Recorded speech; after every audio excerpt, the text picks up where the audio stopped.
আমি আমার খালাতো বোনকে পছন্দ করি, খালাতো বোনকে পছন্দ করি এবং ভালোবাসি। আমার খালাতো বোন আমাকে ভালোবাসে না, ভালোবাসে নাকি আমি জানি না, কিন্তু মাঝে মাঝে আমার খালাতো বোনের সাথে কথা বলি এবং আমি আমার খালাতো বোনকে বিয়ের প্রস্তাব দিয়েছি।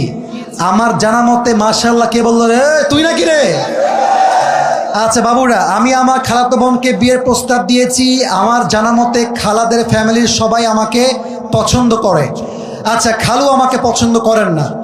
আমি আমার বাড়ি থেকে প্রস্তাব দিয়েছি, তারা বলছে আমার খালাতো বোন তাকে মাওলানা পাস করে, বাবারে বাবা, মাওলানা পাস করিয়ে বিয়ে দিবে, কনফার্ম জান্নাতি মাশাআল্লাহ। আমি তো চাচ্ছিলাম এখনই বিয়ে করি। আমার জানা মতে আমার খালাতো বোন রাজি। এখন মূল কথা হচ্ছে সে কি করবে, এই হচ্ছে তার মূল প্রশ্ন। সে আদৌ বিয়ে করবে নাকি করবে না। Even the most interesting matter is সে তার বয়স, ঠিকানা, কয় নাম্বার সন্তান, তার বয়স কত, মেয়ের বয়স কত, 14 গোষ্ঠী লিখে রেখে দিয়েছে এখানে। আচ্ছা, okay okay, let me share with you one thing. আমি কোনো বিরক্তিকর কথা আপনাদেরকে বলতে চাই না। দেখেন, 1.5 ঘন্টা এতগুলো হাদিস বললাম, এত ঘটনা বললাম, আয়াত বললাম, তাওয়াক্কুল বললাম। দেখবেন, মাইন্ড করবেন না, এগুলো বেশি একটা ভাইরাল হবে না। এই যে প্রশ্ন পড়লাম, এইটাই কালকে কয়েক কোটি মানুষ দেখে ফেলবে। তার মানে বাঙালি ভালো জিনিস খায় না, যত আউল ফাউল সব বাঙালিরা খায়, ঠিক কিনা বলে? তবে যেহেতু সে প্রশ্ন করেছে, উত্তর দিচ্ছি। প্রথম কথা হচ্ছে, বিয়ের বয়স হয়েছে, বাপ মাকে বুঝাবা প্লিজ, মুঝে শাদি করনা হ্যায়।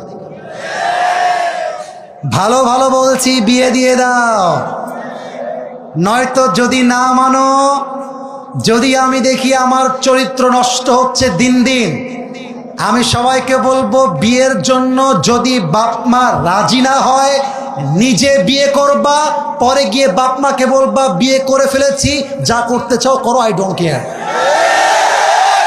এখন অনেক মুরব্বী আমার উপরে হয়তো অভিযোগ তুলবে, হুজুর আপনি যুবকদেরকে খারাপ দিকে মোটিভেট করছেন। মুরব্বী, একদমই নয়।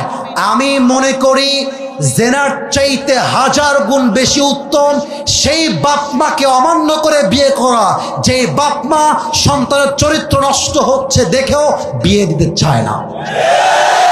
তুমি আমার বাপ, তুমি আমার মা, তুমি দেখতেছো দিন দিন আমি মেয়েদের নেশায় আসক্ত হচ্ছি, আমি পার্কে যাচ্ছি, আমি প্রেম করতেছি, মেসেঞ্জারে, হোয়াটসঅ্যাপে, হোয়াট এভার ইট ইজ, আমি নষ্ট হচ্ছি। তুমি মা হয়ে যদি আমার দায়িত্ব নিয়ে না বোঝো, বাপ যদি আমাকে না বোঝে, কাউকে দরকার নাই, আমি নামকে নিয়ে বিয়ে করে ফেলবো যুবক ভাইরা। এটা বাধ্য হয়ে বললাম। কেন বললাম? আজকালকার সমাজে প্রেম করা সহজ, বিয়ে করা কঠিন হয়ে গিয়েছে। যখন বিয়ে করতে যাবেন, বলবে না যে বাবা তুমি কি নামাজ কালাম পড়ো, আগেই একটাই প্রশ্ন, तुम पैसे कितने कमाते हो पहले मुझे ये बताओ। একজন যুবক কামাই করে 15,000 টাকা, তাগড়া যুবক, আব্বা বলে আরেকজন 50,000 টাকা বেতন, মাথায় চুল টুল কিছু নাই, টাকলা। আরে এটাই দরকার আমার যুবক ভাই, আছে না নাই? এক বাপকে যুবক বলছে, আব্বা জান এই মেয়েটাকে কার সঙ্গে বিয়ে দিলেন, इसके सर पे तो बाल नहीं है। तो अब्बा बोलছে बेटा सर पे बाल नहीं है तो क्या हुआ, जेब में माल तो है ना। তার মানে কিছু বাপের কাছে মেয়ের জামাই হিসেবে চরিত্রবান জামাই নয়, টাকাওয়ালা জামাই তাদের জন্য বেস্ট অপশন হয়ে গিয়েছে, ঠিক না বলে? তো যুবকের জন্য প্রথম কথা, বাবা আগে বাবা মাকে বোঝাও, আব্বা আম্মার দোয়ার মধ্যেই রয়েছে আসল বরকত। আর একটা কথা বলে ফেলি, আমার বোনেরা মাইন্ড করবেন না, এই যুবকরা সবাই সাক্ষী আমার। আমি যুবকদের পক্ষে যেমন কথা বলি, আমি মেয়েদের পক্ষেও তেমন কথা বলি। আমি ভুল বললাম না ঠিক বললাম? বলো বলো বলো। আজকে যে মেয়েকে দেখে মনে হচ্ছে রাজরানী, কালকে বিয়ে করে বুঝবা ये तो রাজরানী नहीं है, ये तो কাল নাগিনী হ্যাঁ। মেয়েদের ভালোবাসা বাঁচতেও সময় লাগে না, রূপ পাল্টাইতেও সময় লাগে না। মেয়েরা আজকে বলবে আই লাভ ইউ, কালকে বলবে আই হেট ইউ। ইভেন আজকালকার মেয়েদের কাছে ভালোবাসার চাইতে, অনেস্টির চাইতে, চরিত্রের চাইতে বেটার অপশন মেয়েদের কাছে বেশি দামি হয়ে গিয়েছে।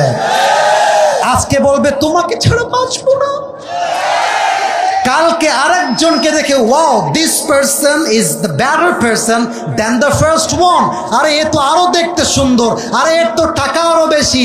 প্রথম জনকে বলবে জান আমার না বাড়িতে কেউ মানছে না গো। এটার নাম হচ্ছে উপরে সদর ঘা, উপরে ফিটফাট, ভেতরে সদর ঘা। অতএব বাবু, যাকে বিয়ে করছো একটু ভেবে চিন্তে করো। আজকালকার মেয়েরা বোরকা পরলে কিন্তু দিনদার হয়ে যায় না। যত পার্কে মেয়েরা প্রেম করে বেড়ায় তার 80% মেয়েরা বোরকাওয়ালিরাই প্রেম করে বেড়ায়। 3 নাম্বার কথা বলেই শেষ করতে চাই। যেই মেয়ে তোমাকে, রাগ করেছেন আপনারা? আচ্ছা, আমি কি বানাই ভুল কোন কথা বলেছি প্রিয় ভাইরা? আচ্ছা, আমার দিকে একটু তাকাই বলবেন এটা আমার মুখে কি? ডানে আওয়াজ বামে আওয়াজ না, এটার নাম কি? দাড়িতে আমাকে অসুন্দর লাগতেছে, আনস্মার্ট লাগতেছে, খ্যাত লাগতেছে। অনেক মেয়ে বলে দাড়িওয়ালা নাকি খ্যাত। আমি একটা কথা বলেই ফেলছি, যাদের দাড়িওয়ালা পছন্দ না এই সমস্ত মেয়েদের জন্য বিটিএস এর হিজড়া ছাড়া পারফেক্ট অপশন আমার কাছে না। আরে যেই মেয়ে আমাকে দাড়ির জন্য বিয়ে করতে চাইবে না, সোজা কথা বুকের দাপট নিয়ে বলবো সে আমার বাড়ির বউ হওয়ার যোগ্যতাই তো রাখে না রাজবাড়ির ভাই। যে আমাকে নবীর সুন্নাহ দেখে বিয়ে করবে, welcome in my life. I will be with you forever. I will be there for you no matter what. তুমি আমাকে নবীর জন্য ভালোবাসবা, আল্লাহর জন্য ভালোবাসবা, অ্যাকসেপ্টেড। তুমি আমাকে টাকার জন্য ভালোবাসবা, তোমার মতো মেয়েকে আমি 2 পয়সা পরোয়া করি না যুবক ভাই।